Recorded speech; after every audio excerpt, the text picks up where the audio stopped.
Yves Grier, vous êtes vice-président de la Fédération française de pneumologie et vous travaillez plus particulièrement depuis quelques années sur les aspects organisationnels.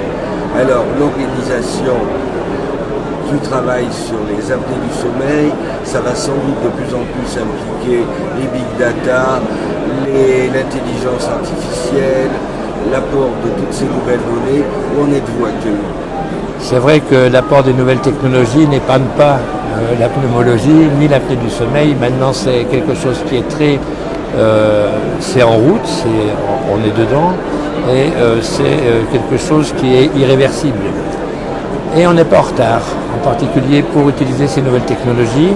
Tout avait commencé ici à Bordeaux avec Marc Sapin il y a quelques années par la création d'un observatoire du sommeil à destination des médecins pneumologues. Mais après, ça a pris beaucoup d'ampleur. On l'a transposé au niveau national par l'intermédiaire de la FFP.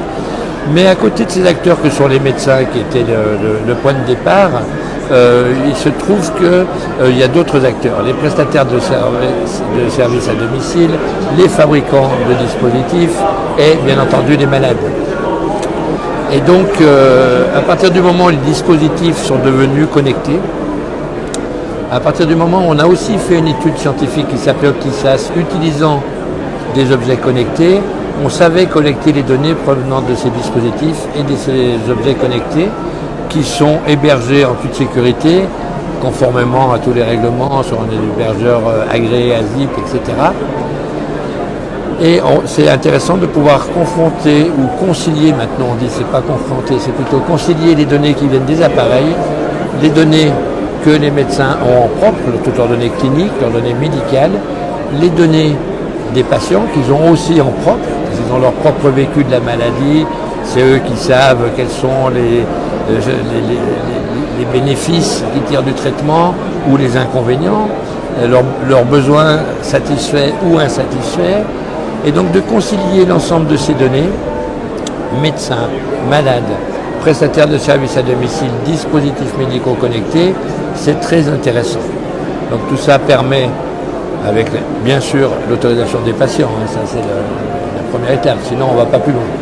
Mais quand le patient autorise l'utilisation de ces données pseudonymisées, c'est-à-dire pas personnelles, après ça permet effectivement d'entreposer ces données dans des entrepôts de données, de data, et à partir de l'exploitation de ces data, d'élaborer des algorithmes, et pourquoi pas un jour, donc on en est juste à l'étape des algorithmes, on commence, mais un jour en empilant ces algorithmes, en utilisant des réseaux de neurones, des choses comme ça, qui sont une succession d'algorithmes ou un empilement d'algorithmes, on débouche effectivement sur l'intelligence artificielle. Et tout ça a une implication très profonde, c'est très prégnant sur le métier de chacun, que ce soit les prestataires, les médecins, bien sûr, mais aussi les malades. Alors, on peut dire malade, c'est pas un métier.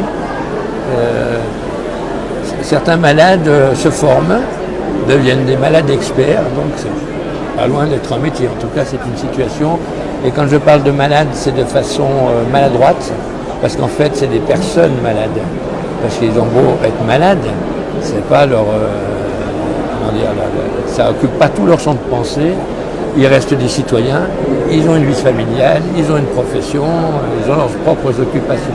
Donc c'est des personnes qui ont une maladie chronique, et donc il faut être le moins pesant possible, tout en organisant au mieux cette prise en charge, ce que permettent ces nouvelles technologies. Tout à fait. Je crois que c'est vraiment essentiel, Yves, que vous rejoigniez ce qu'il y a de plus humain avec ce qui peut faire peur, les big data, l'intelligence artificielle. Plus que jamais, on a besoin de partager de l'humain et de l'empathie. Oui. Il y aura des données...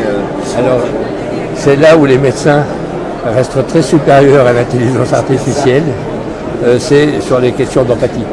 Il est forcément nécessaire d'avoir, même si les big data ont des connaissances qui peuvent être équivalentes, voire supérieures aux médecins, il est très important, quelles que soient les conclusions des algorithmes ou de l'intelligence artificielle, qu'avant d'appliquer automatiquement cet algorithme ou cette intelligence artificielle, il y a une intermédiation humaine.